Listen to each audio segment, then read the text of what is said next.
दक्ष police news, पहिले खाकी मग बाकी।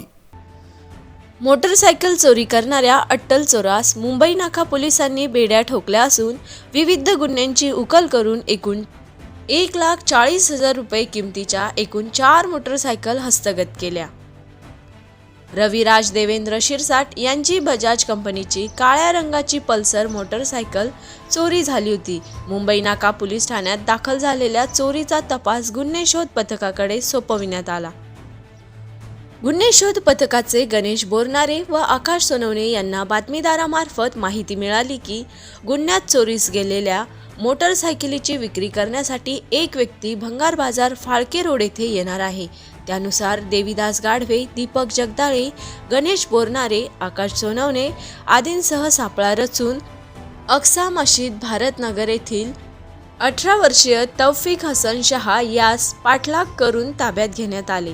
त्याच्याकडून 1,40,000 रुपयांच्या 4 मोटरसायकली जप्त करण्यात आल्या, त्यामुळे त्यास अटक करण्यात आली आहे। या चोरीची माहिती मुंबई नाका पोलीस ठाण्याचे वरिष्ठ पोलीस निरीक्षक विश्वास पाटील यांनी दिली। परवा मोटरसायकल चोरीचा गुन्हा दाखल होता। पल्सर मोटरसायकल चोरी गेली होती। त्याचा शोध घेत असताना गुन्हे शोध पथकाचे PSI समद बेग आणि पोलीस अंमलदार गणेश बोरनारे आणि आकाश सोनवणे यांना माहिती मिळाली की हा मोटरसायकल चोरी करणारा चोरटा आपल्या परिसरात येणार आहे। त्यांनी सापळा लावून त्याला पकडले असता त्याच्या ताब्यात जी मोटरसायकल मिळाली त्या मोटरसायकलबाबत मुंबई नाका पोलीस स्टेशनला चोरीचा गुन्हा दाखल आहे।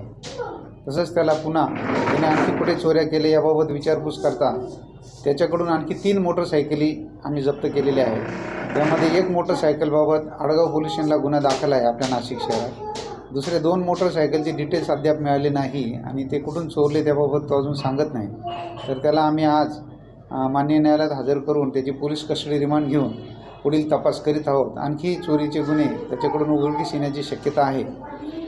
पुढचा अपडेट आम्ही आणखी पोलीस कस्टडीच्या तपासानंतर आपल्याला देऊ। सर, मागचा आरोपी आहे त्याचं नाव आहे तौफिक हसन शहा।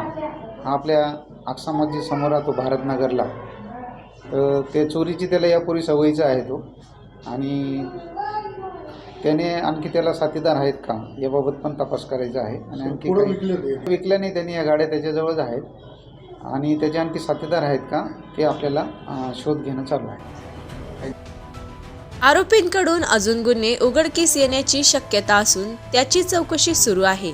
पुढील तपास अहवालदार देविदास गाढवे करत आहेत।